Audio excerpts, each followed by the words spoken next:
I didn't know what to expect when I first started playing Jotun, because the screenshots in the PS Store didn't exactly give much away, other than it had cool hand-drawn graphics.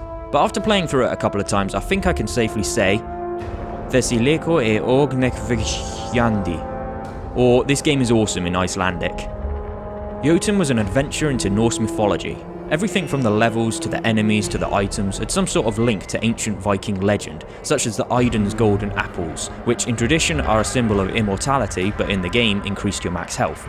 Or the Mimir wells, which here would be used to restore you back to full health. I love the way he keeps an eye on you, something creepy about it.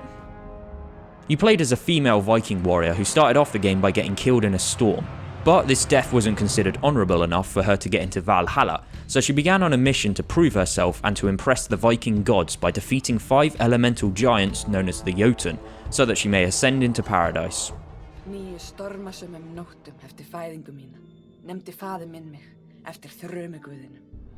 was nice that the entire game was narrated in Icelandic, adding that extra layer of authenticity. Levels would range from exploring a dwarven forge to surfing the ancient roots of Yggdrasil.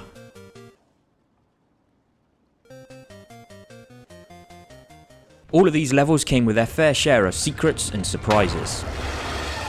At the end of each of the 9 levels, there was a rune to collect, which acted as a key to unlock my highlight of the game, the Jotun fights. All 5 of these colossal giants provided an excellent boss fight that were both memorable and challenging. They did that cool thing where halfway through the fight they would change the rules in some way, so you're always kept on your toes.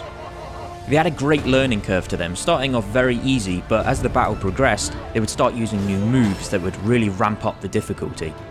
You only had 2 attacks, slow axe swings, or an even slower axe chop. But to help you out, you would also learn some moves of the gods. These would be found at special shrines that you could discover throughout your journey, and provided you with things like healing abilities or special spear attacks. They added an element of strategy to the fights, making you think when was the best time to use a special, as you only had a limited number of them. This area was known as Ginnungagap, or the Void, and it was here that you would find the gateways to each of the levels, and also where you would decide which Jotun you wanted to take on next. It also provided you with a world map showing you the layout of all the different areas, as well as highlighting any collectibles that you might have missed, a very handy addition. Now onto the game's graphics. It reminded me of an early Disney movie where every background and enemy were all little works of art. Everything was hand-drawn and was packed full of charm, and when the camera pulled out to give you a better view, it really showed off how good this game looked. So Jotun was essentially a storybook that had come to life. It taught you about a rich lore while also being a fun, well-paced 10-hour adventure. The boss fights were epic and extremely replayable, with a bunch of silver trophies for things like killing them without getting hit or without using any god powers. So Jotun, score Theta. Check it out.